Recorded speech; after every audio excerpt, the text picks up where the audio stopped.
আসসালামু আলাইকুম। আশা করি সবাই অনেক, অনেক ভালো আছেন। নতুন বছর সবার আশা করি অনেক ভালো কাটছে।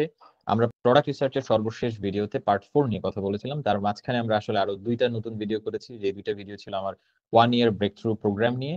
আপনারা জানেন যে এই 1 ইয়ার ব্রেক থ্রু প্রোগ্রাম লঞ্চ করেছিলাম এই বছরের শুরুতে এবং সেটা এখন অফিসিয়ালি ক্লোজ করে দিয়েছি।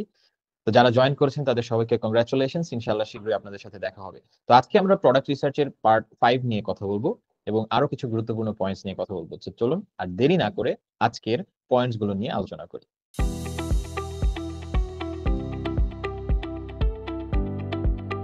তো আজকের ১ম যেই পয়েন্টটা নিয়ে কথা বলব সেটা হচ্ছে আপনার প্রোডাক্টের ট্রেন্ড। অর্থাৎ আপনি যদি এমন কোনো প্রোডাক্ট সিলেক্ট করেন যেটা আসলে সিজনাল বা যেকোনো একটা স্পেসিফিক টাইমে তার ডিমান্ড অনেক বেশি থাকে, নতুন সেলার হিসেবে আপনার বিপদে পড়ার সম্ভাবনা অনেক, অনেক, অনেক বেশি। কেন নতুন সেলার হিসেবে সিজনাল প্রোডাক্ট নিয়ে কাজ করবেন না? কারণ সিজনাল প্রোডাক্টের একটা নির্দিষ্ট টাইমে হাই ডিমান্ড থাকে। যেই কারণে আপনার এই স্ট্র্যাটেজিটা ডিফাইন করা ইটস ভেরি ডিফিকাল্ট। মনে করেন যে একটা সিজনাল প্রোডাক্টে কোনো একটা স্পেসিফিক টাইমে বছরের খুব ভালো সেল হয়। তো ওই সময় দেখা যাবে যে আপনি ৫০০ পিস অর্ডার করে রাখছেন কিন্তু ওই সময় সেল হইতে পারে ৫,০০০ ইউনিট, সেল হইতে পারে ১০,০০০ ইউনিট, সেল হইতে পারে ২০,০০০ ইউনিট। এই জিনিসটা ফোরকাস্ট করা, এই জিনিসটা সঠিকভাবে অনুমান করা ইটস ভেরি, ভেরি ডিফিকাল্ট নতুন সেলারদের জন্য।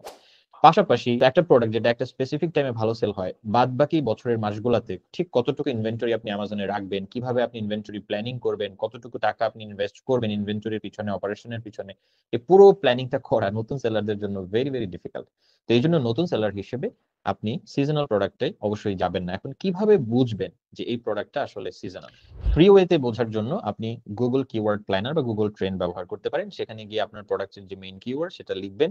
সেটা লিখে সার্চ দিবেন। এরপরে ২, ৩, ৪, ৫ বছরের মেয়াদে তার একটা হিস্ট্রি চেক করবেন।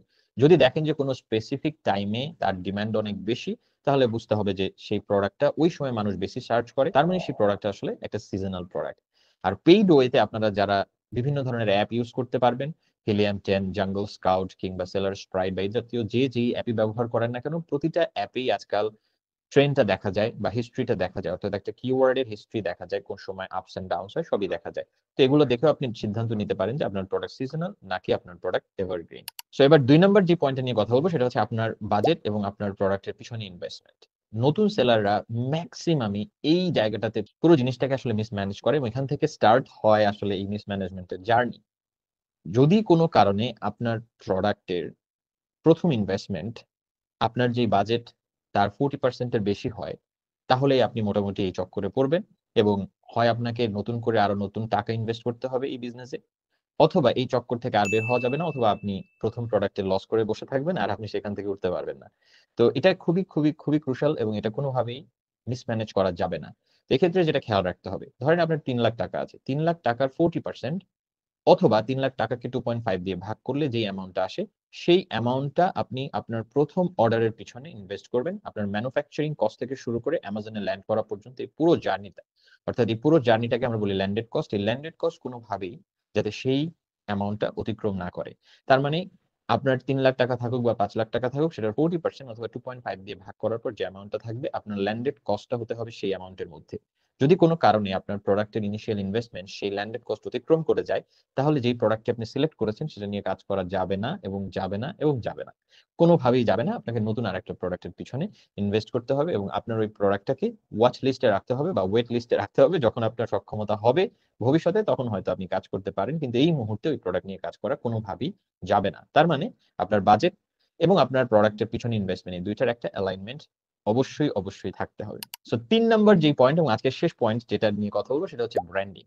মনে করেন আপনি একটা প্রোডাক্ট সিলেক্ট করলেন। সিলেক্ট করার পর আপনাকে দেখতে হবে যে এই প্রোডাক্টের ক্ষেত্রে মার্কেট প্লেসে ব্র্যান্ডিং এর ভূমিকা কতটুকু? অর্থাৎ আদার্স যারা কম্পিটিটর তারা যে সেল করতেছে, তারা ব্র্যান্ডিং করে কি পরিমাণ বেনিফিটেড হচ্ছে এবং ব্র্যান্ডিং ছাড়া যারা সেল করতেছে তারা কি পরিমাণ বেনিফিটেড হচ্ছে। আমি যদি এই প্রোডাক্ট সেল করতে যাই, আমার কি ব্র্যান্ডিংটা অত্যাবশ্যকীয় জরুরি? কিংবা ব্র্যান্ডিং ছাড়াও আমি ভালো সেল জেনারেট করতে পারবো? কারণ যদি এমন কোন প্রোডাক্ট আপনি সিলেক্ট করে ফেলেন যেটাতে আসলে ব্র্যান্ডিংটা খুবই গুরুত্বপূর্ণ এবং এটা ছাড়া আসলে সেল জেনারেট করা ইজ ভেরি ডিফিকাল্ট, তাহলে আসলে আপনি যদি সেই প্রোডাক্ট ব্র্যান্ডিং ছাড়া লঞ্চ করেন, আপনি কিন্তু ফেইল করবেন। এই সম্ভাবনাই বেশি।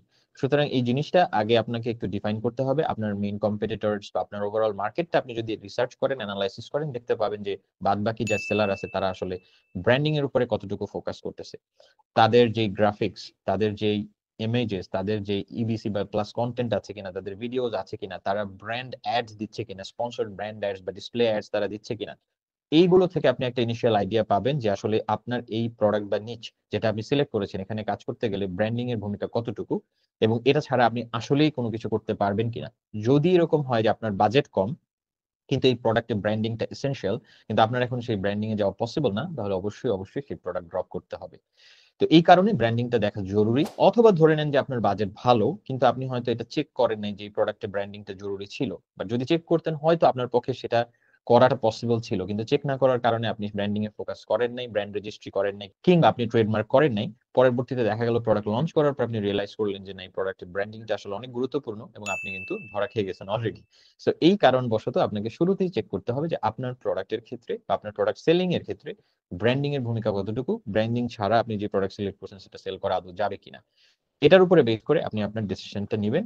যদি আপনার বাজেট থাকে তাহলে ব্র্যান্ডিং করে করবেন, যদি না থাকে তাহলে ওই প্রোডাক্ট অ্যাভয়েড করবেন, বা যেটা আপনার সিচুয়েশন ডিমান্ড করে সেটা করবেন। এতে করে আপনার রিস্কটা একটু কমে যাবে। So alright, thank you everyone এই পর্যন্ত ধৈর্য ধরে দেখার জন্য। সো আজকে আমরা 3টা গুরুত্বপূর্ণ পয়েন্ট নিয়ে কথা বললাম। ইনশাআল্লাহ নেক্সট পার্টে আমরা আরো কিছু গুরুত্বপূর্ণ পয়েন্টস নিয়ে কথা বলবো।